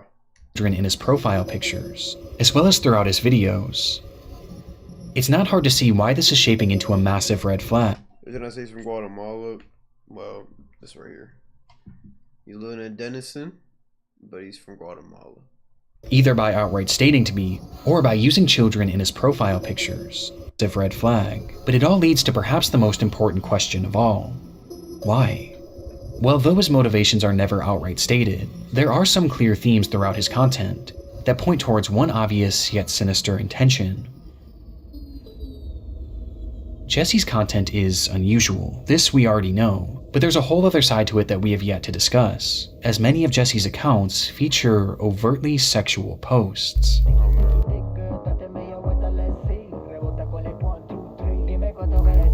These will often come in the form of strange videos and images showing Jesse doing erotic dances and poses, including very intentionally showing off his groin area, as well as his own nude images with his hand covering his genitals.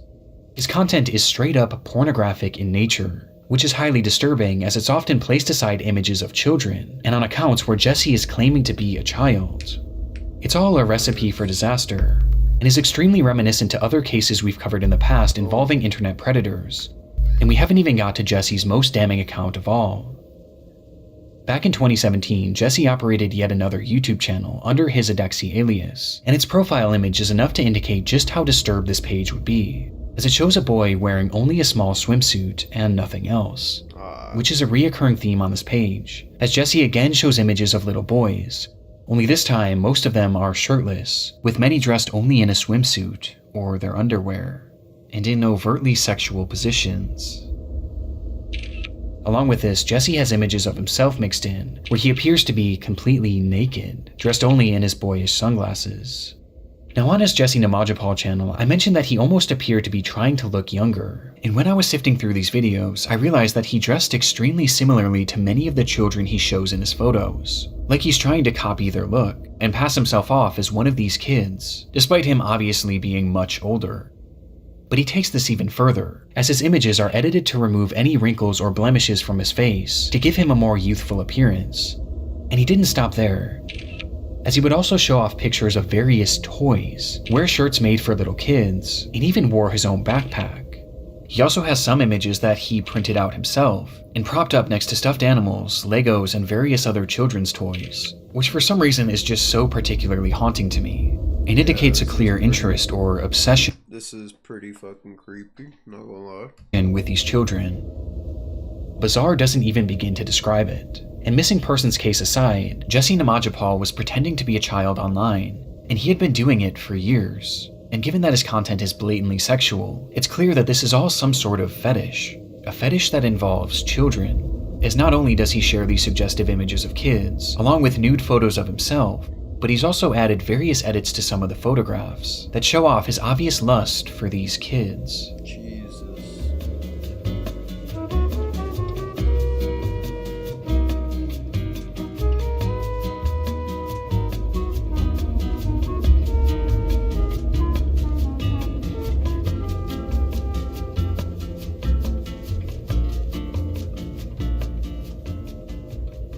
As some appear to have been edited to add hearts, and various phrases about love, with one even featuring the phrase, "I love you." There's also this strange pattern in this content, one that indicates what may be a portion of Jesse's fetish, as Jesse shares many images of himself with his mouth open and contorted in various unusual positions, while he also has several photos that are cropped to show only images of the children's lips.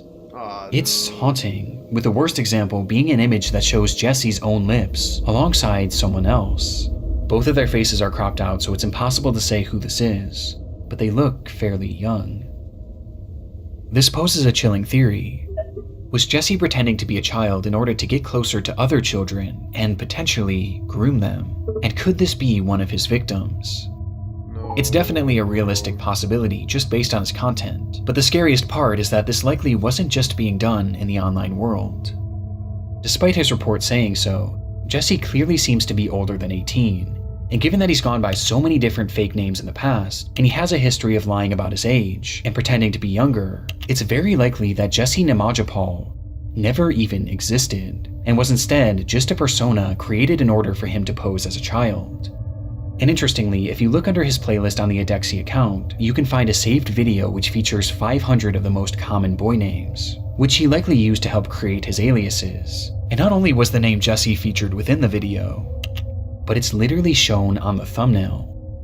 ꜰʀᴇᴅ was almost certainly never real. This was all just some sort of manufactured identity, or perhaps one that was even stolen. But it worked so well that somehow the actual government believed it. Which makes me wonder, was Jesse living a full life as a fake child in Denison, Iowa? Was he interacting with other kids, and perhaps even going to school? I mean, he was clearly known in the community well enough to be reported missing, and isn't it quite the coincidence that he just so happened to vanish at the age of 18? Maybe he ran away because under that alias he was no longer a child, and he did so to start a new life elsewhere where he could further pose as a kid, and engage in whatever disturbed behavior he was engaging in, which he clearly did online at least. As just a few months later, he was posing as a child on Twitter. Jesse's life in Iowa is one aspect of this mystery that is still unsolved, and the not knowing terrifies me the most. Who knows what he might have been doing there, and who knows just how embedded in that community he actually was. Suspicious doesn't even begin to describe it. But if this isn't Jesse, then who is this man? Well, as it turns out, despite being considered missing by law enforcement, they might have already unknowingly found him.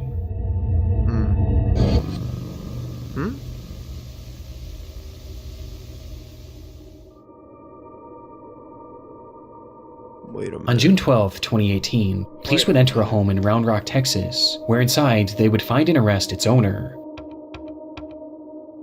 Pedro ꜰʞᴅᴜ, a man who they had caught sharing CP to Instagram.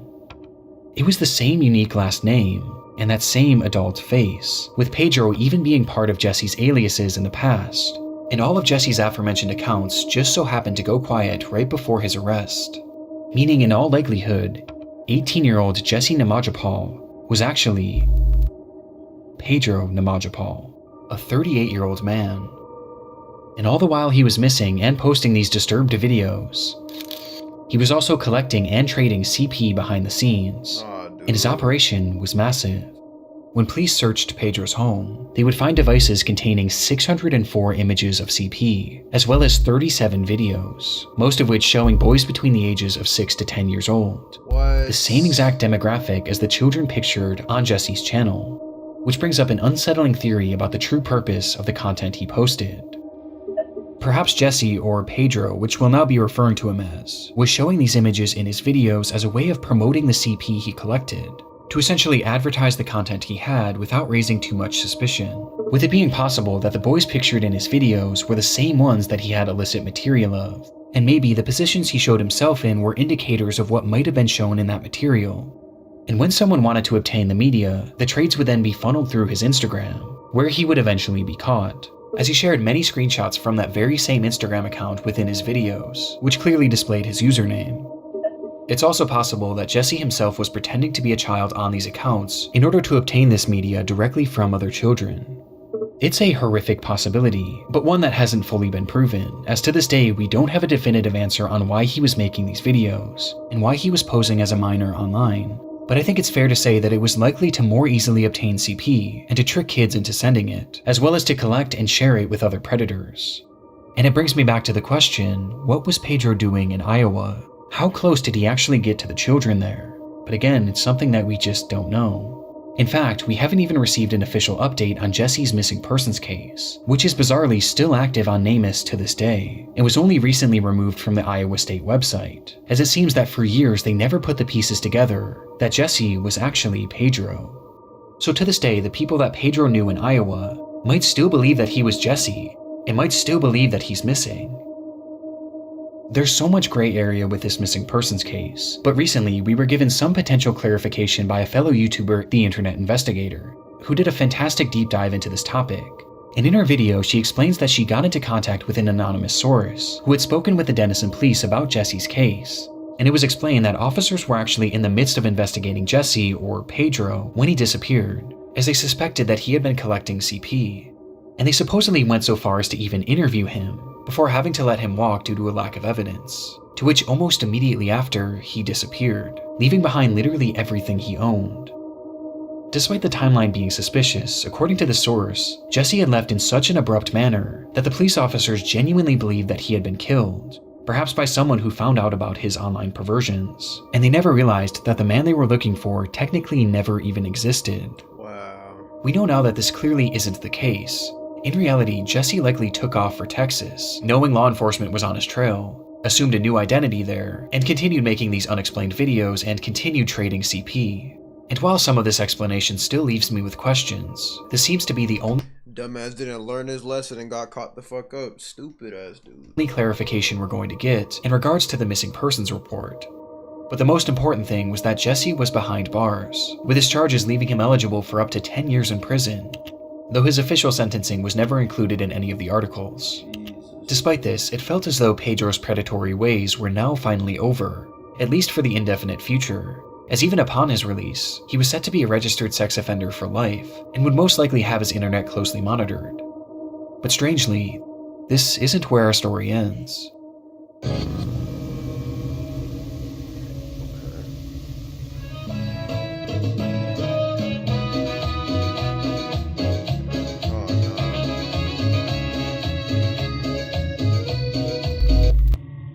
The clips began appearing on a YouTube channel called ꜰʀᴇᴜᴜ, and showed what was clearly Pedro dancing and singing as if nothing had ever happened.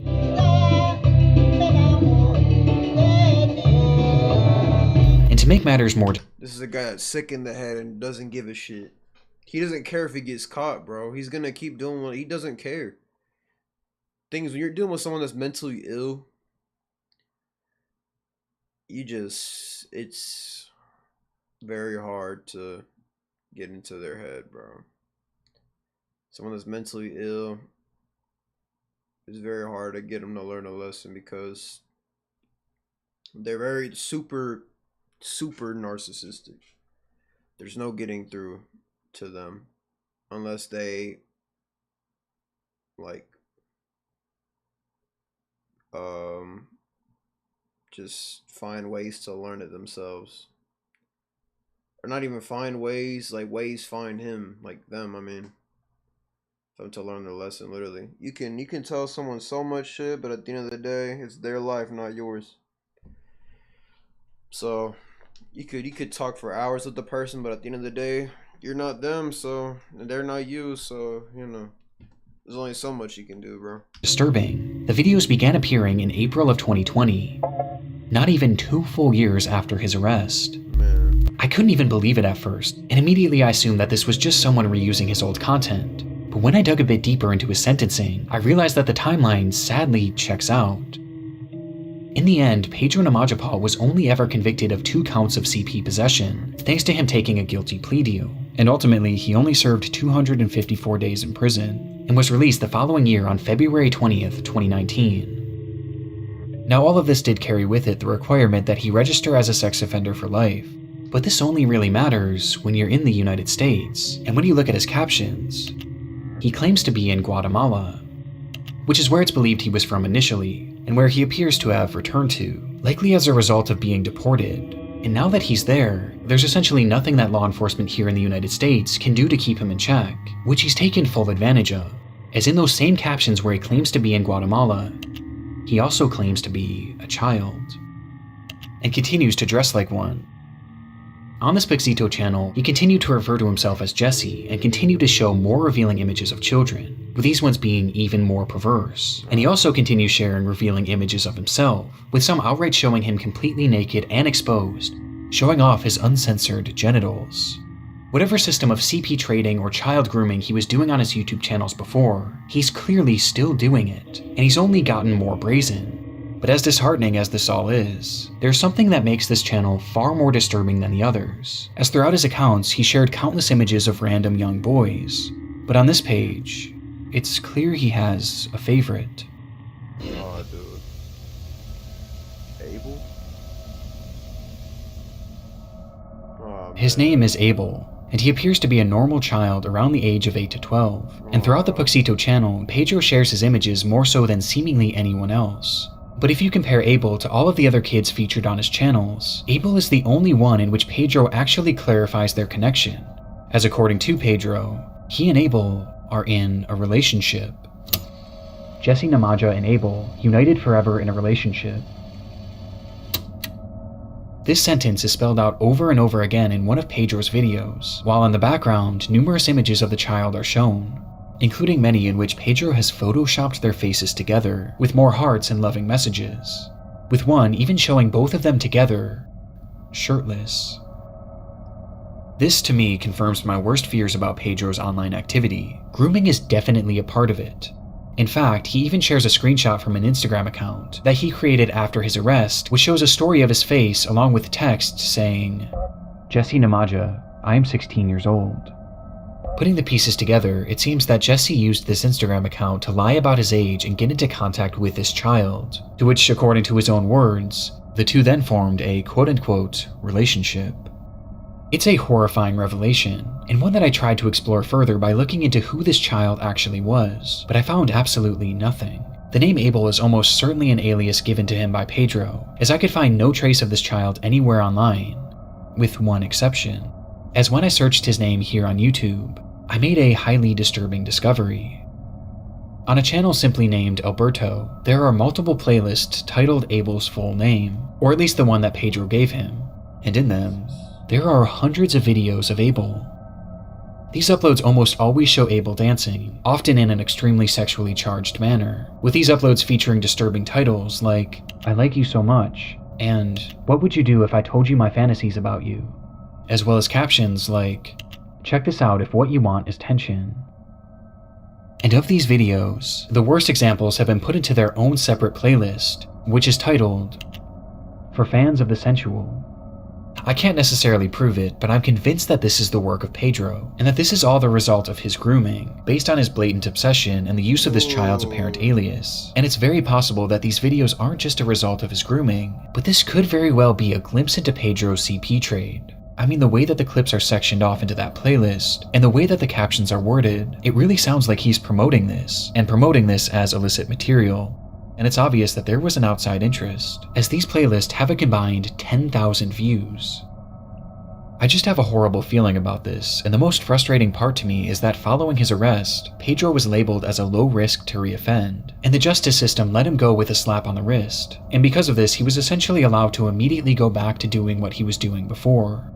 And it's very possible that even to this day, Pedro is continuing this behavior. However, it's hard to say for sure, as immediately after posting this video in which he announced he and Abel's relationship, Pedro would once again disappear. Since then, there has been essentially no trace of him on the internet, with all of his accounts going silent and no new ones being discovered, which isn't too surprising, as while he was posting these videos on the ꜰᴇᴅᴜ channel, his story began gaining traction, thanks to the aforementioned Reddit post as well as others made on Facebook. People were starting to catch on to what he was doing, and in turn, he went completely dark. Some believe that he's hiding out in Guatemala living off the grid, while others believe that he's still making these videos and grooming children, and he's just gotten better at covering his tracks. I've even heard it theorized that Pedro might actually be dead, as his trail truly is that cold, though I was able to find one final trace of Pedro that contradicts this to some extent. According to court documents, Pedro had actually been arrested yet again around 2023, as despite being deported years prior, it appears as though he had somehow managed to re-enter the country before being subsequently caught, arrested, and sentenced for illegal re-entry following removal. However, these charges appear to have been dropped after a legal appeal made by Pedro and his lawyer. And what happened to Pedro from here is a complete mystery, taking us right back to the question that started it all. Where is this man? And given his knack for disappearing without a trace, and his ability to don new aliases without detection, the truth is that he could be anywhere right now, hiding among us. And I have no doubt that wherever he goes, his online perversions will follow.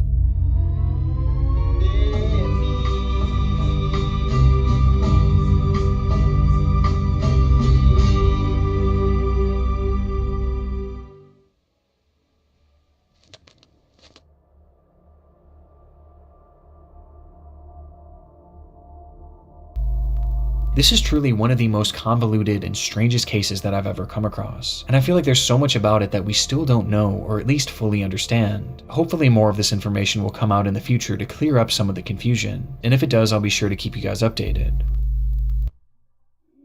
Under the Wow. Just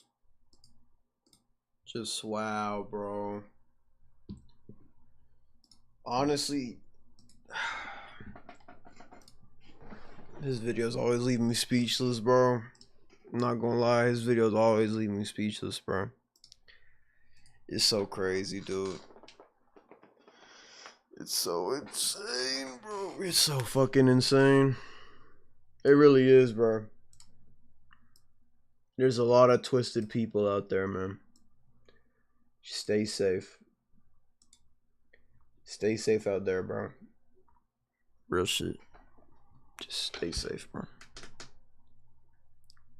Alright. Holy, why is my brightness bugging? I'm probably too close to the cam. There you go. Nah, but yeah, man. Just stay safe, bro. Stay fucking safe, cause sometimes you truly don't know a person, bro. You truly do not know a person, man. This shit's so twisted, bro. Sheesh. Alright. Let's see. What should I do? I have a list of games, but I don't want to start a game series tonight. Not tonight. I'm a little tired. I just wanted to get a stream in, honestly. But I am a little tired. I don't got the energy. I don't got the. Bro, it's been a long day. I had school. I've been up since 7 in the morning.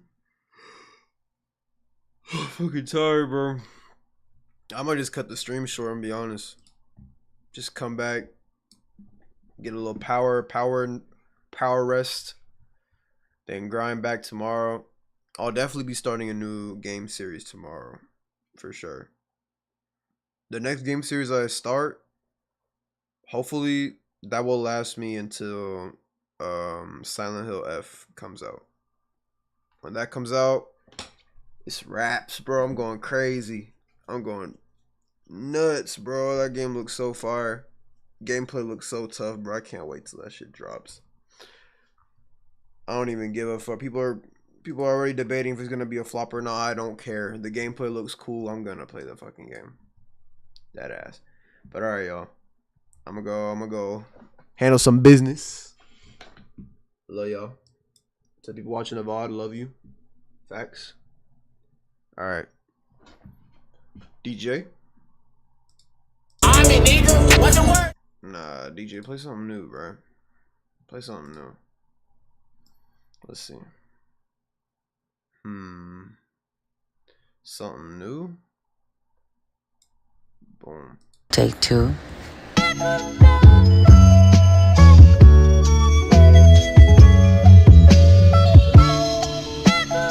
Worked harder than a bitch, operating a tight ship. God steering the ship, the wheel in a vice grip. Slave to the vices, stay sipping. I don't got all day to play with you. The fake shit don't surprise me. Things change, so a nigga stayed improvising. Risk takers, look at all the places that it got me. Save it, no thanks, you can't make me no promise. We went our own ways and still think of you highly.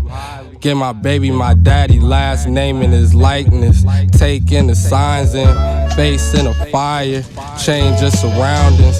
Kings of the county, angels around me. Sailed in on lightning, prepared for the fight. Go to church if you scared or you frightened.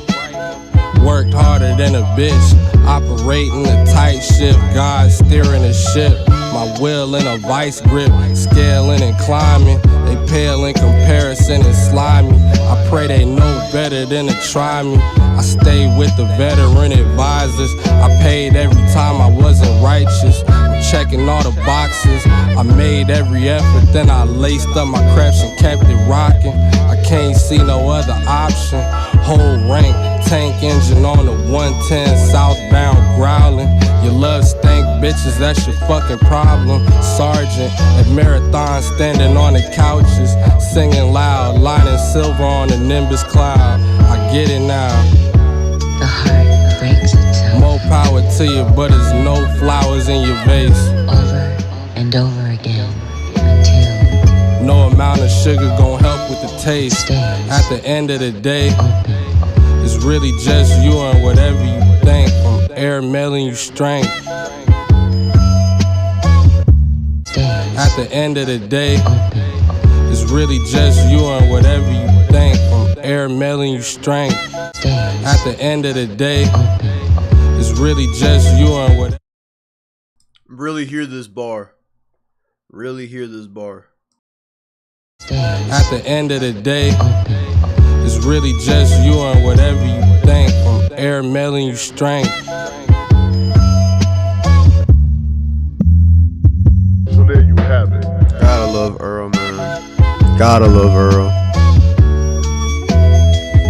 That's why you gotta love Earl. Dead ass. Alright, y'all. Throw up the R forever. RHS for life. RHS Global Familia. Dead ass.